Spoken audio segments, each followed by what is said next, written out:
president of the Kearny Bozeman Trail Association. We're a nonprofit organization in support of the state historic site with a mission to promote, preserve the Bozeman Trail and associated sites. So, Fort, Fetterman Battlefield, the Wagon Box Battlefield, and other sites along the Bozeman Trail.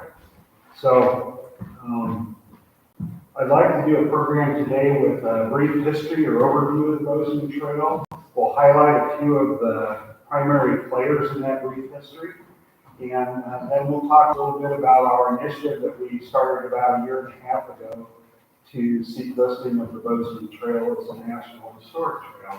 So I can give you a little bit of an update there. We're trying to get out and promote the site. So if any of you organize or do events and you have vendors or booths, we'd love to participate with a booth. We just made ourselves a banner for our table, and we also just did a reproduction of a historic flag. HB, I'd like you to talk about our flag that will be displayed. Yeah, Halloween Day, 1866, Colonel Carrington, who, as most of you know, built the fort, had a ceremony for the completion of the fort, and they flew a 36-star flag, just like this one here. This is a replica of an actual flag that was donated on behalf of the Ackerley family to the Wyoming room in the Sheridan County Former Public Library. It's not on display, but there are plans to someday to actually have it on display when it's properly preserved and all that. The 36-star flag is one of the more interesting flags in the history of flags. It was the official flag from 4th of July 1865 to 4th of July 1867, so only for 2 years.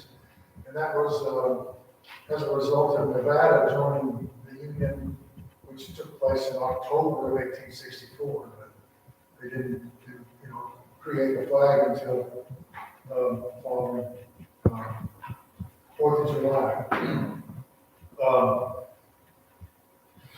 So it was only official flag for 2 years, and it was the only president that served under this flag was Andrew Johnson. 3 months before it became official, when President Lincoln was assassinated, his head was cushioned with a 36-star flag as he was dying.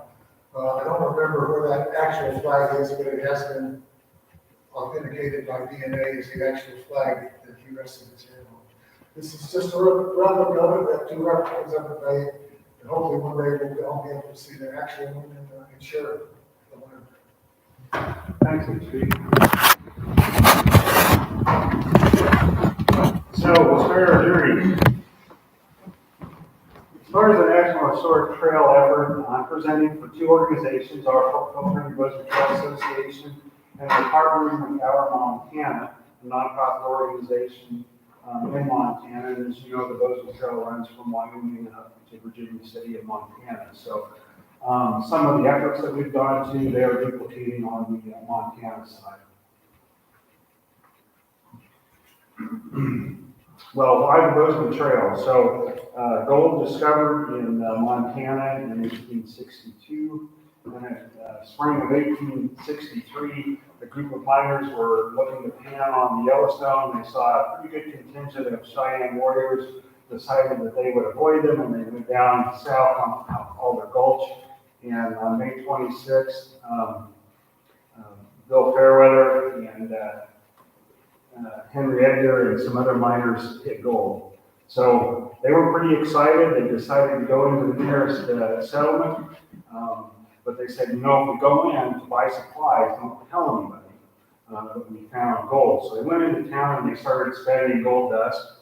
And when they left town, there was a contingent of about 200 people following them to see where they were headed.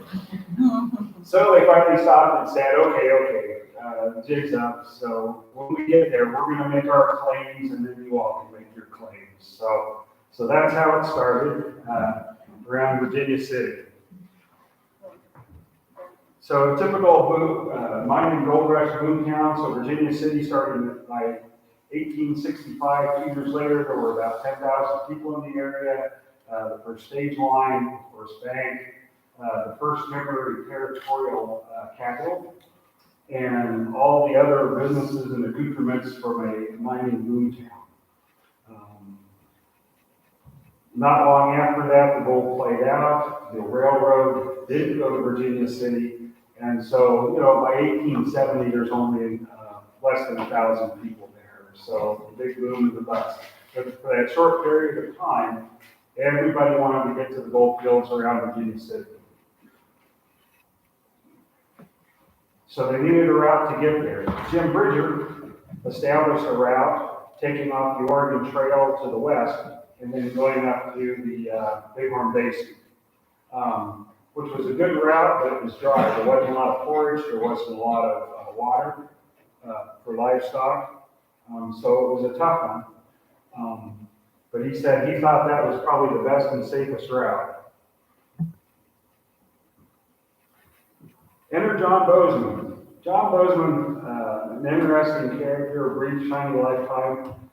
He left Georgia. He left a wife and 3 kids in Georgia in about 1850 to go to the gold fields of Colorado, leaving that family and never seeing them again. So he goes to Colorado and he doesn't have much luck as a panner or a miner.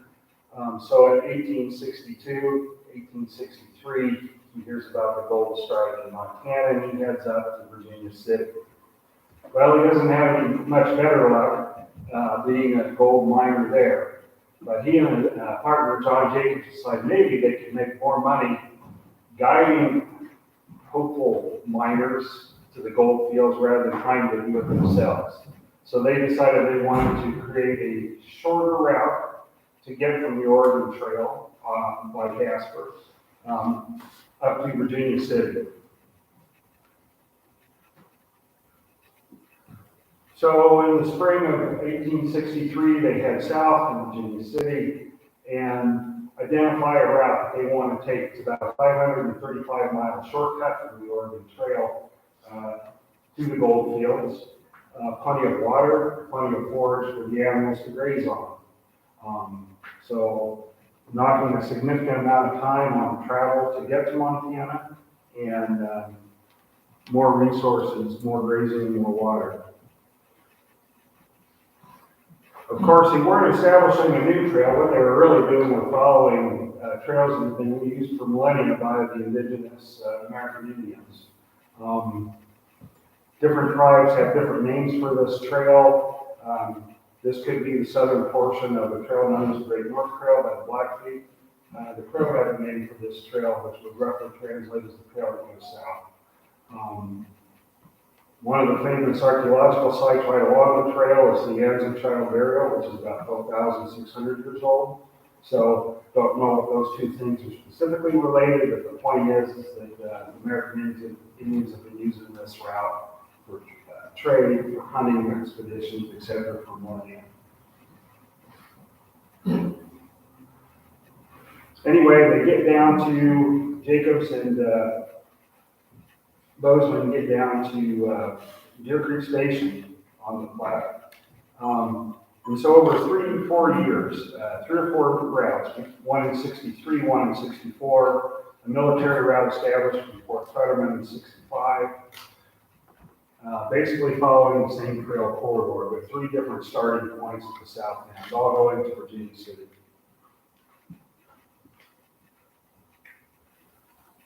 Deer Creek Station, which is in now present-day Glen Rock, Wyoming, started out as Joseph Bissonnette's trading post in 1857, and then eventually Overland Mail and the Pony Express Station were established there, and then finally a small military outpost.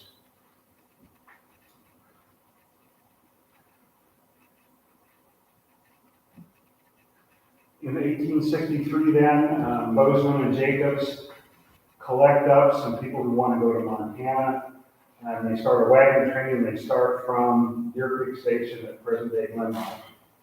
They get about up here to Rock Creek, where they run into a contingent of Cheyenne and Lakota warriors and the Indians say you're going to need to turn around and go back, and you can't go any further. So most of the wagon train turns around and goes back to the North Platte. I think Bozeman and about half a dozen of them ride their horses and go on to Virginia City. But so the first attempt in '63 didn't work so good. The following year, 1864, they moved the starting point over to present-day Casper, so Richards Bridge, which is a nice little park there today. And Bozeman put together a wagon train, and there was a couple of other folks who put together wagon trains and headed north.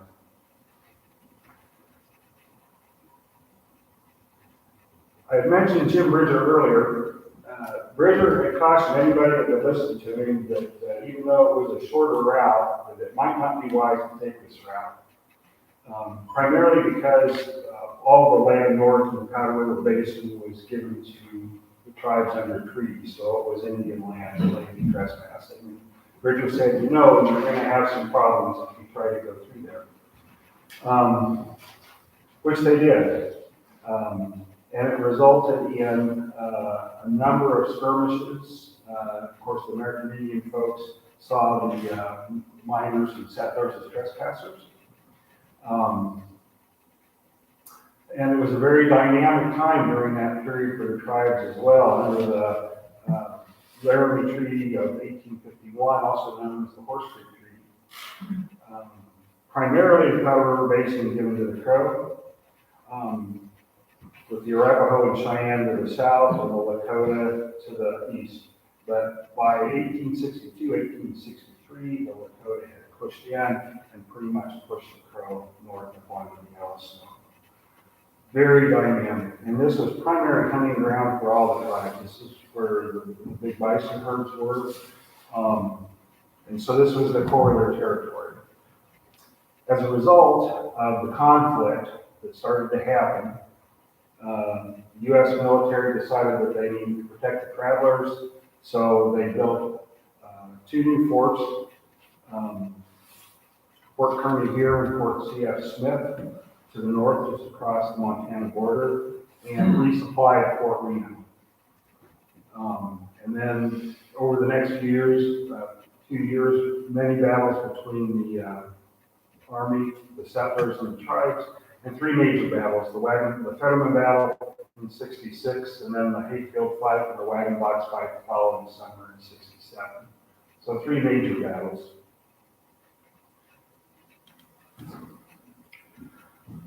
Fort Reno was in existence, and they restocked it. Fort Kearny, just up the hill from us, was built in July, during the summer of '66. And then they again split their forces, and then up north established Fort C.F. Smith in Montana territory.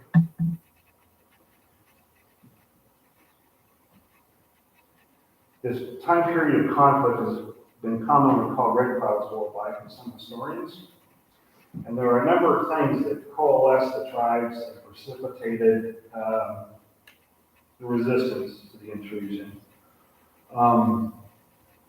A big one was the Sand Creek Massacre in Colorado of 1864, where the Cheyenne were routed. After that battle, they came north with the pipe, and they asked the Arapaho, they asked the Cheyenne, and they asked the Lakota if they would join with them to try and expel the invaders. A second thing that helped coalesce this group of tribes was the Fort Laramie Treaty Council, June 13, 1866. They brought the tribes in, including Red Cloud, to see if they could cut a deal to allow people to pass through the Powder River country and go to Montana. See if they could strike a fair bargain. About the time they got into discussions, as we'll see in a minute, Colonel Carrington and the 18th Regiment showed up saying, yep, we're getting ready to head up the trail and build forts. So Red Cloud said, heck with you. And so a bunch of the tribes left the council and felt like they'd been misled. So that got the tribes' attention. And what resulted? Cheyenne coming north and asking for support, and with the fallout of the Treaty Council in '66, the tribes decided that for once, and this wasn't common, but they formed an alliance and they started to make some strategic plans about how they were going to triumph with the invaders. That resulted in the Fetterman Battle, the Hayfield fight, and the Wagon Box fight. An archaeologist with BLM, Dr. Devon, has been doing research on this, and through archives, military records, and travelers' journals, he's documented at least 160 engagements between the tribes and the military or settlers. So there was a lot of action along the trail during this short time period. Some of the main characters. So Colonel Henry D. Carrington, who was in charge up here. He was a Civil War veteran.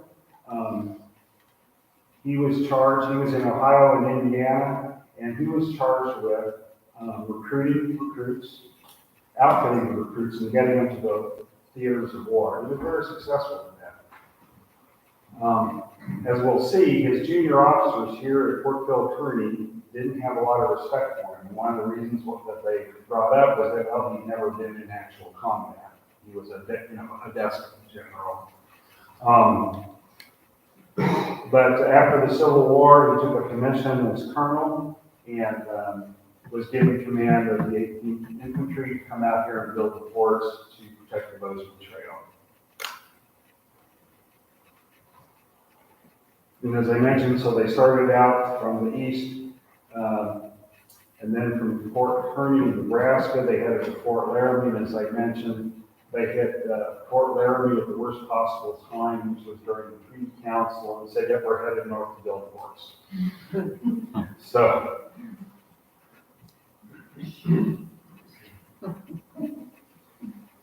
some of his junior officers, Captain William J. Fetterman, who got there in the fall of '66. Civil War vet, highly decorated Civil War vet. He was in the Atlantic campaigns, Kennesaw Mountain, etc. Decorated. And of course, he felt like Carrington wasn't aggressive enough to really wanted to take the fight to the Indians. So there was some discord there.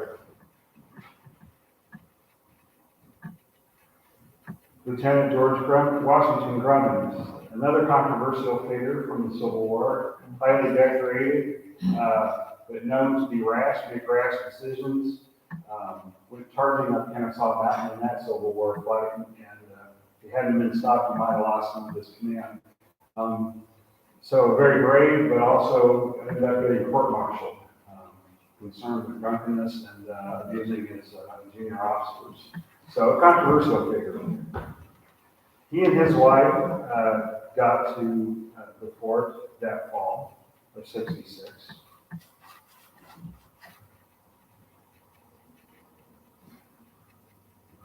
And back to Red Cloud and his tribal alliance. So three main groups: the Lakota, from about all 7 of the different council fires, but Red Cloud, American Horse, High Backbone, who was a leader, and he really did a lot of strategic work with the upcoming battles.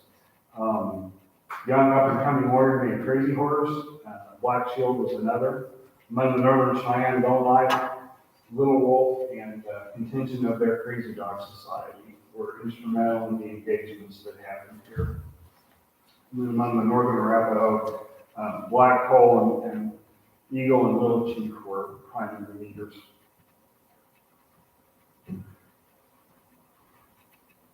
Just a few shots of folks.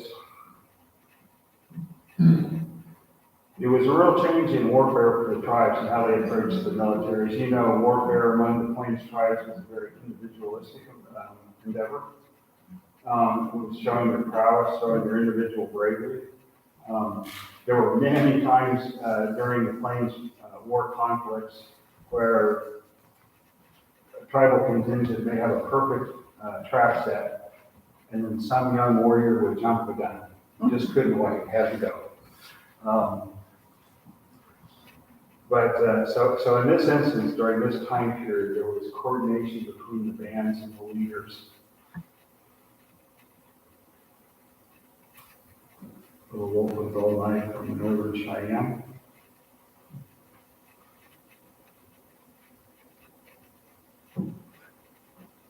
Black Hole from the northern Arapaho.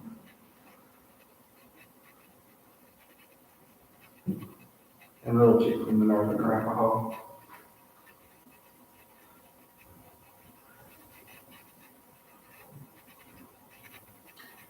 Okay, kind of set the stage in Fort Kearny. So the military got here, started construction in July '66. And Carrington picked the spot. There were some good things about it. He had a good view around him, pretty close to water, good forage for their horses. The one weakness was it was quite a ways to get to timber for fuel, which was going to come back to haunt them a little bit.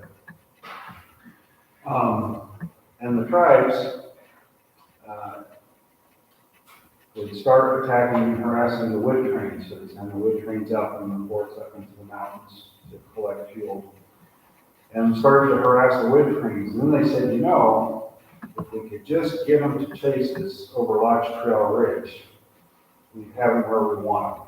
Chase us into a trap. On December 6th, tribes harassed the wood trains.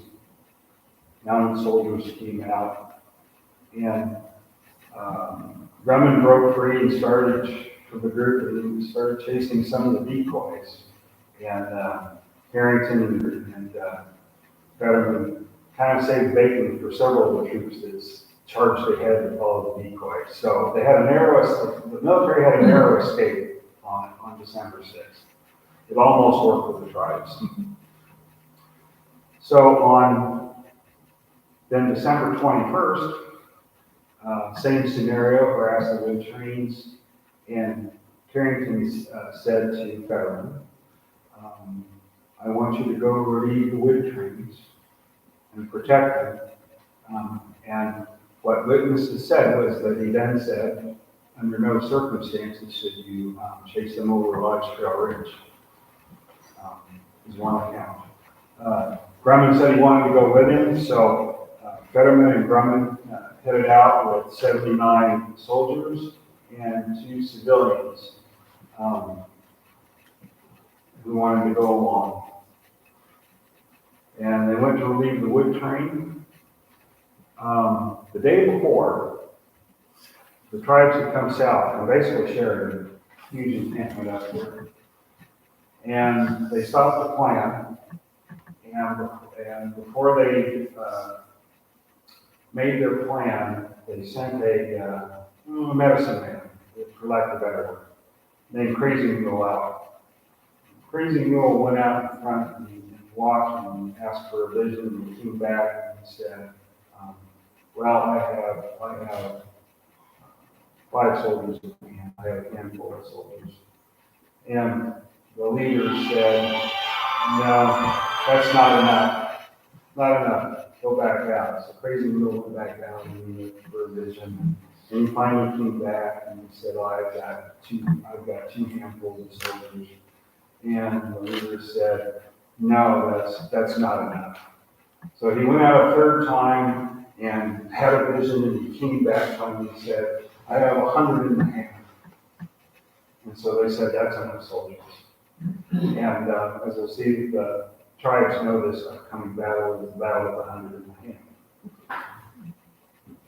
So they decided to see if they could entice the soldiers to come over Lodge Trail Ridge on that day. So they selected 6 decoys to try and bait them into coming over. For the northern Cheyenne, Wolf Left Hand and Big Nose were the 2 selected. For the northern Arapaho, Black Hole and Eagle Hip were the 2 that they selected to ride out. And then they selected 3 Lakota to serve as decoys, a sword, American horse, and they selected as the leader of the decoys a young up-and-coming warrior that they had been impressed with named Crazy Horse. And so they came over Fetterman and Grumman come out to relieve the wood train, the decoys start to get their attention. And they start to follow them up and over Lodge Trail Ridge, and then they hesitate for a little bit. And the story goes that Red Cloud then got off his horse and was looking at his horse's hoof as if it hurt it, and they were firing at him, and he said something very appropriate. I don't know what it was, but it got Fetterman and Grumman to come on over the ridge and chase him over. So, and then up onto what was then called High Backbone Ridge, is now called Fetterman Ridge. And with the mounted cavalry and infantry on foot, chasing the decoys out along the ridge. Northern Cheyenne have an oral history that Big Nose, one of the decoys, was worried they weren't going to come all the way across the ridge, so he danced on his horse in front of them and baited them into coming further up along the ridge. And on either side, down the slopes, we're waiting for the Northern Crapo, a big contingent of the Kanji Lakota, and Northern Cheyenne. And then the far end down below, Oglala. So as you know, indeed, the infantry and cavalry go out all the way along the ridge. And the decoys have said, when we think they're in position, they're going to watch for us, and we'll get on our horses, we're going to do a cross. And we'll cross in front of each other, and that's the signal for everybody to come up. And we've got them where we want them. Cavalry goes down off the north end, and the Oglala come at them, so they're coming back in retreat. And the decoys cross their horses, and the tribes come up both sides of these ravines and have the military contingent track them up.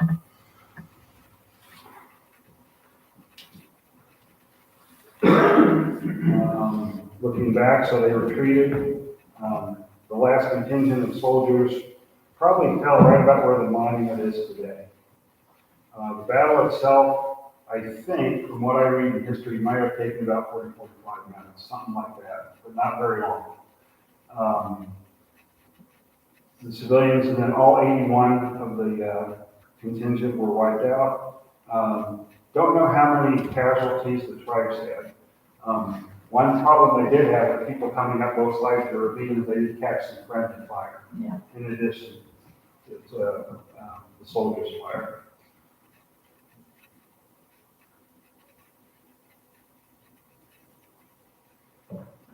And as it's known among the tribes, so it's going to the battle of 100 in the hand. Which started out as a nice day, and then it got very cold late that afternoon.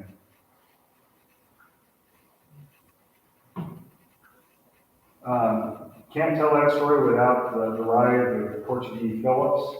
So after that evening, after the battle, Carrington needed to get word to Fort Laramie and to the telegraph station down south of Horse Creek.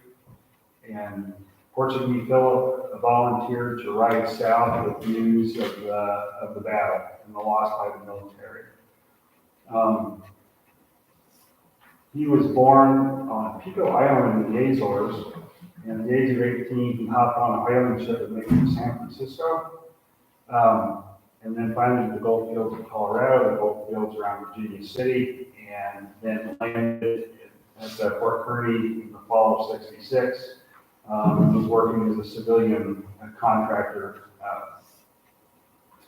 around the fort. So he rides south. He probably rides south with Dixon and Bailey. So there was 3 of them that rode south, and they left that night on the 23rd.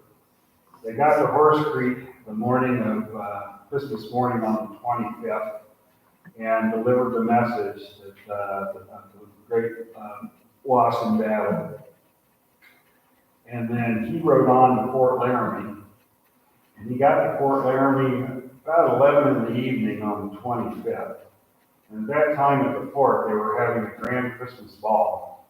So dress uniforms and dresses, and they let Portuguese in, and he went into the ballroom, and he was covered in a buffalo robe, and he was all half frozen, and delivered the news. And I think people who were at the ball were taken back a bit when this thing walked into their ballroom. But For his effort at Fort Laramie, he was paid $300 and given his choice of the best horse at the country we had down there. Following summer, 2 other major battles along the Bozeman Trail. The Hayfield fight on August 1st of '67 outside of C.F. Smith. Primarily Cheyenne, with some Lakota support and Northern Arapaho support,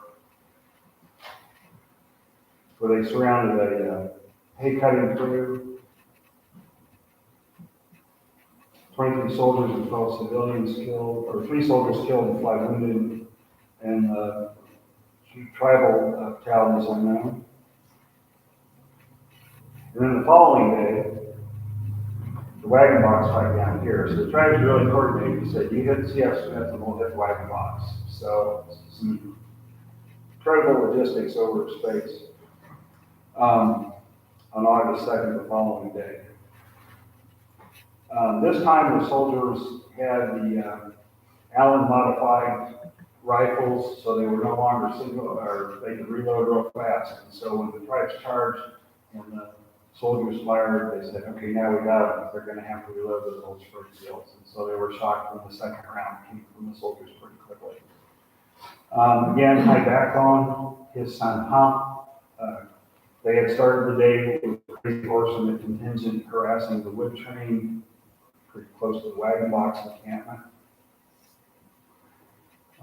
And that was the second major battle that summer.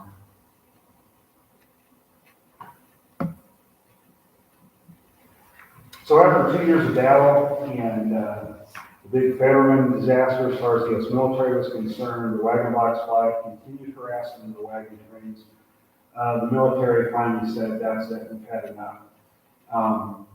And called for Treaty Council in '68 for Laramie, so the Laramie Treaty of '68. And as part of that treaty, the military gave up use of the Bozeman Trail and abandoned the forts. And so C.F. Smith was abandoned maybe the last day of July '68, and then Fort Fetterman, I think, 1st or 2nd of August, the soldiers left. Red Cloud himself didn't come into the Laramie Treaty Council. He waited until he saw that the forts were abandoned. And then once they were abandoned, he came in that fall. I believe he signed the treaty in November. Once he signed the treaty, he said he would never fight the whites again, and he didn't. Moved to the agency in Pine Ridge. But an interesting life. Highly decorated warrior, a tactician, and certainly a good politician, the way he coalesced all the tribes together for this war. Leader and statesman. A couple other people I'd like to mention in this brief history. One is Margaret Carrington, the wife of Henry. She came from a prominent family in Ohio. Her grandfather founded Franklin, Ohio, which then became Columbus, Ohio. And her father founded Ohio State University. They ran in high circles. She knew the Lincolns. She knew other prominent people. She came with Henry, as several families did with the officers, to Fort Kearny. And when they left Fort Kearny, Nebraska, General Sheridan said, Sherman said, you ladies should keep diaries of everything that happens as a historic record. And she took him up on it, and she did. And so her book, The Land of the Crows, I don't know what edition it is in now, but it's really a detailed journal. She talked about the animals, she talked about the plants, she talked about her impressions of the Indians. She was a real big fan of Jim Bridger. She thought he was quite the guy. But if you want to read this history, this is a nice primary history.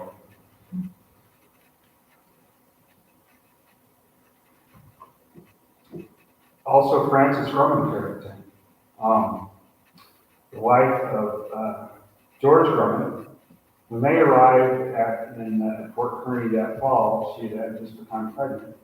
Of course, her husband lost his life in the Fetterman battle, and in January, she, along with the Carringtons, headed south. Henry was relieved to command in Colorado in a snowstorm with the body of her husband. Took her husband's body back to Tennessee, where she was originally from, and she filed for a pension of her deceased husband, at which time she found out that when she married George Drummond, that he actually married to another woman as well, who had filed for the pension. I think they overlapped about three months, I think. She ended up getting the pension. She didn't keep in touch with the Carringtons, but then she learned that Mrs. Carrington had passed away in 1870. And so she wrote a note of condolence to Henry. They started corresponding and they married in 1870. And then she produced her book, My Army Life, published in 1910, in which also Henry Carrington tried to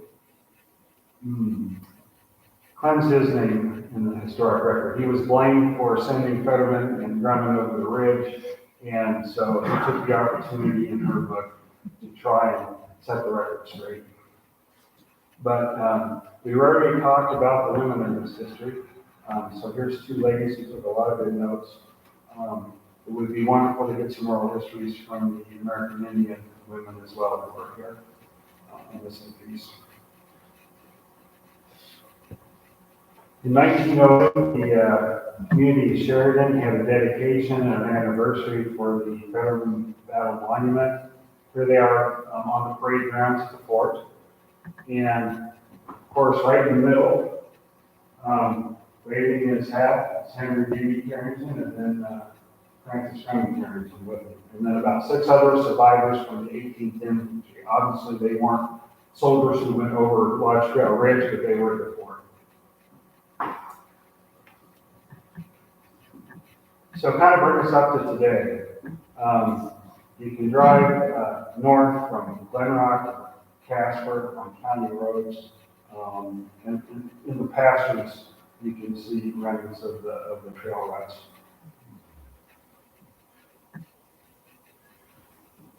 State of Wyoming in 1914 put up some pretty big monuments.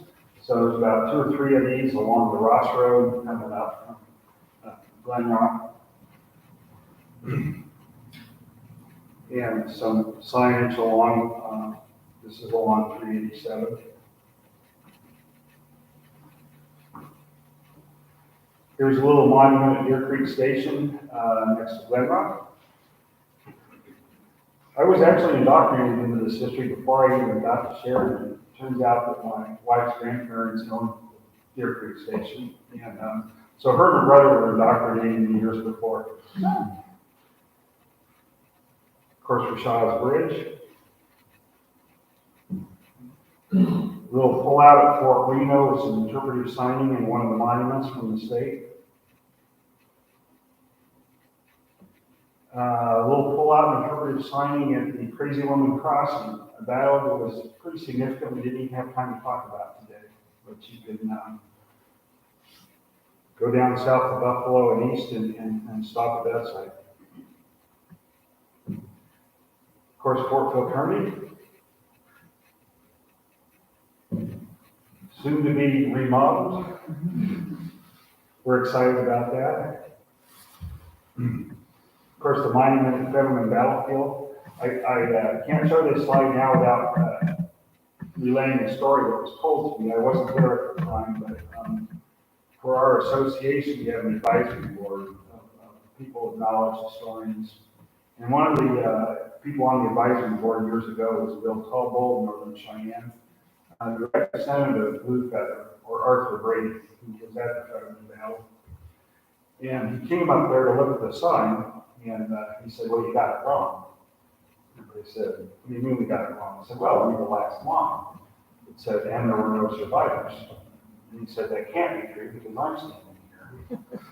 So he was just trying to make a point. So I always think about Blue Feather, and the Bubble. And of course, the Wagon Box battlefield. So, and there's similar stops in Montana. So one can traverse the interstate corridor, and there's lots of opportunities to learn the history. So I wanted to talk just for a little bit about our effort to get the trail listed as a National Historic Trail. We think it's worthy of designation for several reasons. One, it's just the significance of the history. This is a national history. This is about Red Cloud, it's about the Lakota, the Little Cheyenne, Jim Bridger, John Bozeman, et cetera, et cetera. So to be able to document the history holistically, bring all the different references together, and preserve that for current and future generations, including the descendants of the tribal people who were involved. We think that national designation will increase interest and visitation to our sites like Fort Kearny, and with increased visitation, more revenue for us at museums and sites. For a nonprofit organization like ours, we think that national historic designation will strengthen our grant applications that we put in for educational programs, preservation projects.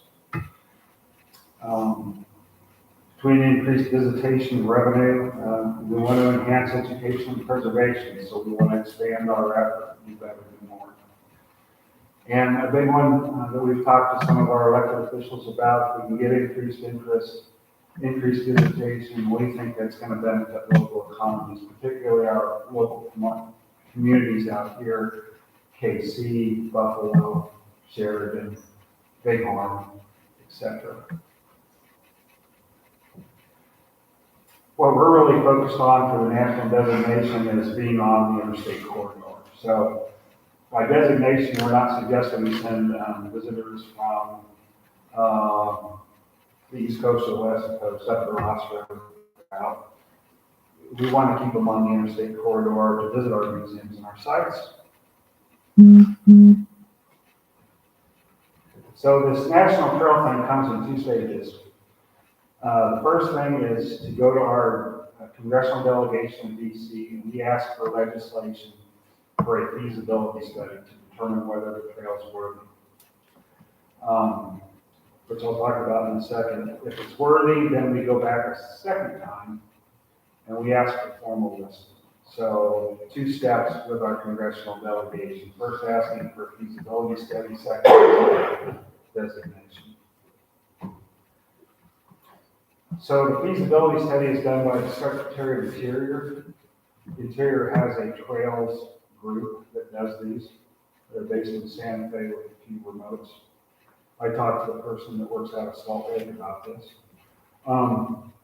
They first identify a continuous route, which Susan Badger Doyle's map and all the other information we have, the route's pretty well known. We have a continuous route.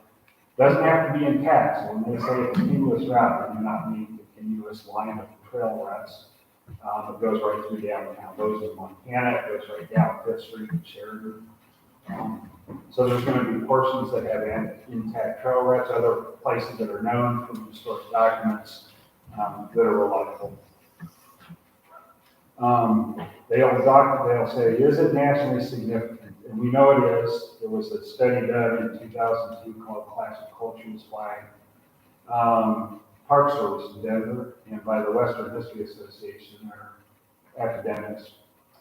And they looked at half a dozen trails and they said, yeah, the Bozeman Trail is nationally significant, primarily for Red Cloud's work and the engagement with Kearny and Crown. One of the things that will come out of the feasibility study is opportunities for recreation and education. So they'll look at existing infrastructure, they'll look at existing sites, pullouts, and document what kind of opportunities there are. And they'll look at economic benefits for local communities. So they'll gauge what kind of interest can be done and increased.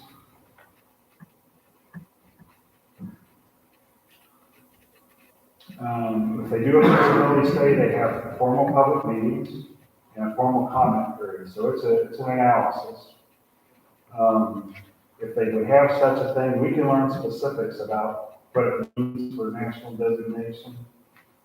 And they use this to measure public desirability for national listing.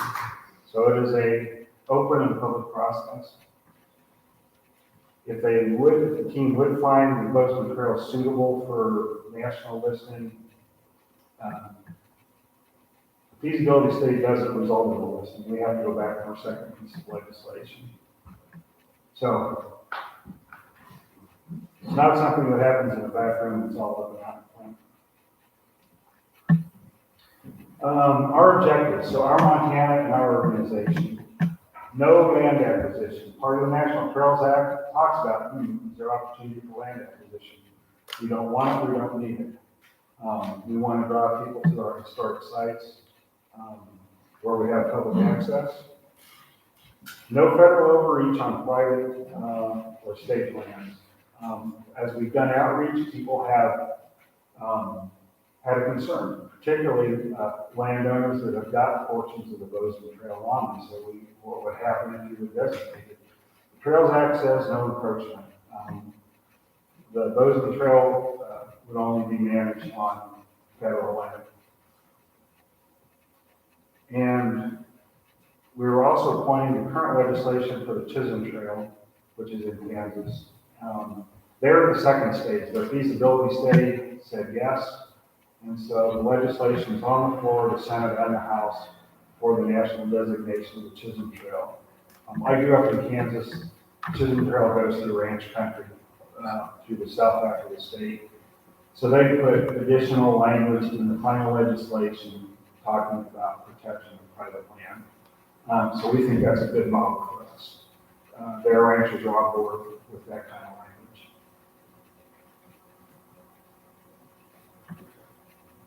So we started outreach in 2020, seek support for the feasibility study, and so that we could describe how the process works. And just ensure that everybody knew that we were going to ask for a feasibility study and explain ourselves. So we first contacted elected officials at the national, state, county, and local levels multiple times. So we reached out with information to all the county commissioners about 3 times. Landowners, tribal Indian governments, Petroleum Association, Mining Association, Wyoming Livestock Association. So we tried to hit the business sector, museums and preservation organizations, and news media. All different kinds of ways. Personal contacts, news releases, our project website. So if you go to the Portville Kearny website, we've got a whole page on this whole effort with information and briefing papers. And we've been doing a lot of visits with tribes. So last summer we had 2 of the tribal historic preservation officers down, and then had a good breakfast meeting with the Crow and Sharie about 6 weeks ago. So trying to engage the tribes in this. Landowners were probably what we were most sensitive about reaching out to, because a lot of landowners have the Bozeman Trail on them. So we sent out actually more like 260 letters to large landowners. And Converse, Campbell, Johnson, and Sharie counties. For some reason, we couldn't interface with the GIS database for Kearny County, but there's not very many, and they're very small. But we were hoping through the news releases we could hit in Kearny County as well. So we sent our information and asked for discourse. And I'm bringing this up because concern for private rights and private land ownership is a sensitive topic. So we want to land on that squarely. So for the National Trails Act, we go right to Section 3. Only those selected lands on federally owned lands are managed. So that's what we're going to.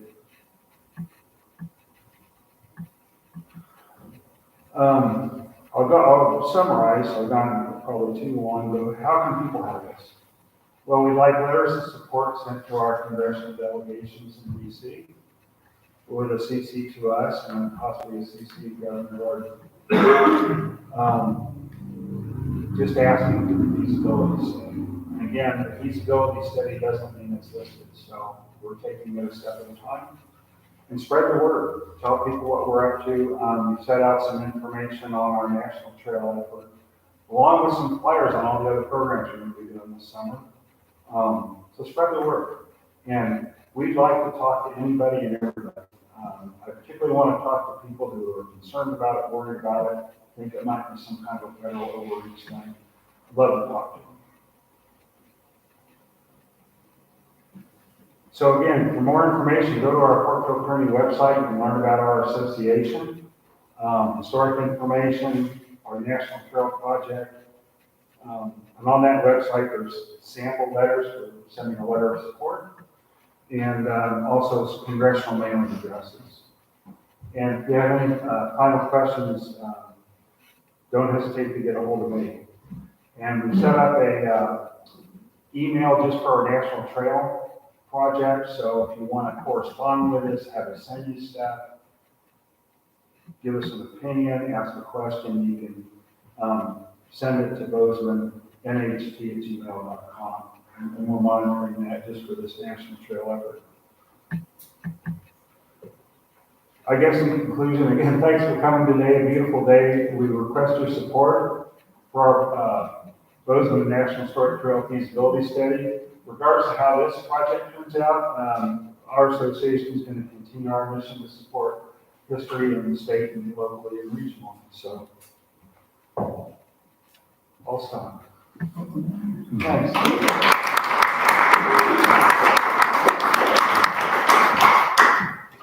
Questions? Mary Ellen? Yeah, I have a couple of these. Is my understanding of Nashville and the other job in Montana, the same letters or something like it? He has not. So Montana, no, he hasn't. You know, one thing they are doing is they're doing detailed mapping of segments of the Bozeman Trail, and it's almost all on private land. So they're contacting landowners and landowners to learning about it there. They're working with the Beartooth RC&D, so it's a rural development group that has about 5 counties along the Yellowstone. So that's where they're getting some of their help. For us, we wanted to directly contact people, just because we know how people are about private land, which they should be. And also there's, in Wyoming, a lot of split estate land. We have mixed federal private ownership, and people are very concerned about if designation of a national trail would impact energy development on split estate. That's a big one here.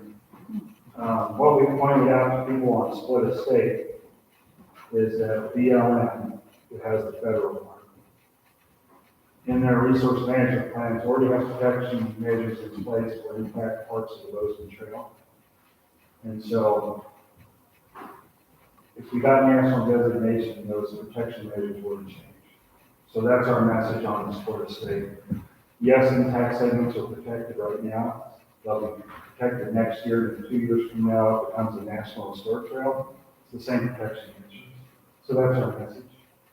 On that same note, with the Fed and the different split estates, would there be a view shed set up? There is. Or is this just gonna be? No, there's 2 things. So there's a surface occupancy, which is, I think, a 1/4 mile on each side of the impact segment. And then there's view shed, which can be up to 3 miles. Or the horizon, whichever comes first. And that's what has people concerned. And so our point is that protection is in place for impact segments. It'll stay the same. So the national designation doesn't change anything. And the reason they're protecting it now is because the trail is eligible for the National Register of Historic Places. And intact segments contribute, and that's what you protect.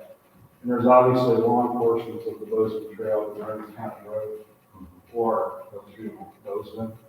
And those portions can't be impacted anymore, they're already impacted. So that's our message. We don't think there's any change in energy. I've got a couple. One more for Mary Ellen, and then Okay. With your experience with the are they an organization to write a letter of support, or are they, that's just way out of there? Yeah, I'm career Forest Service and just retired, and I work as an archaeologist in tribal relations. And so my last post was on this forest, and I worked with those as well. I think it's a little bit out of their area, but who I really focused on was the tribal historic preservation officers. So we're hopeful for letters. I've been trying to get on business council agendas for their elected officials. So we'll see. Yeah. It was great last summer. We had the Northern Cheyenne down, and they had talked to their cultural committee before they came down and gotten some oral histories when we went out and walked Veteran Bridge. And they have the oral histories about Big Nose, and what he did, how it happened, and how the trap worked that day because there were two societies that were keeping everybody under control. One of the societies were the Crazy Dogs, for the Northern Cheyenne, and they kept everybody hidden until the right time. But probably not the alliance or the coalition; those are two groups. But we'll keep talking to the tribal historic preservation officers. I was wondering where, I went down to Glen Rock one time looking for the Deer Creek Station. I never found it or any signage. And then where is the Crazy Woman battlefield markers? You go south from Buffalo and out on Trading Road, Oh, okay. and you just follow Trading Road, and it's going to be off to your left. Trading Road, okay, I found that. And then also you When were it's out on saying, Trading and you across the middle fork, Crazy Woman Creek, mhm, about a quarter mile to the left, there's an opening in a driveway. It's not particularly well marked, but there's an opening about a quarter mile.